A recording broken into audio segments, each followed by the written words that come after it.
আসসালামু আলাইকুম। আশা করি সবাই ভালো আছেন। আপনাদেরকে দেখাচ্ছি গ্রিন হাউজে লাল চেরি টমেটো। যে লাল চেরি টমেটোটা আমরা পলি হাউজে একটু আগামী লাগিয়েছিলাম।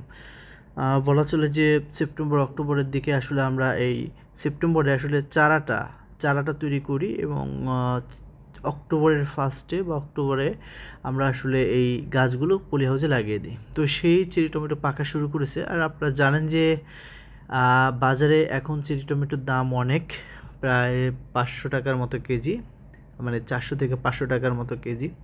তো যাই হোক, আমাদের চেরি টমেটো পাকছে এবং আমরাও আলহামদুলিল্লাহ ভালো দামে বিক্রি করতে পারছি বা পারতেছি।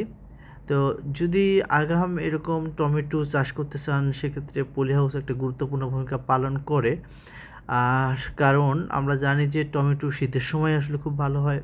শীতের বাইরে আমরা করতে চাইলে সেক্ষেত্রে দেখা গেছে যে বিভিন্ন ধরনের টেম্পারেচার কন্ট্রোল, তারপরে হিউমিডিটি কন্ট্রোল, বিভিন্ন কিছু করতে হয়। এর জন্য আসলে পলি হাউসের বিকল্প কিছু নাই। তো যাই হোক, আজকে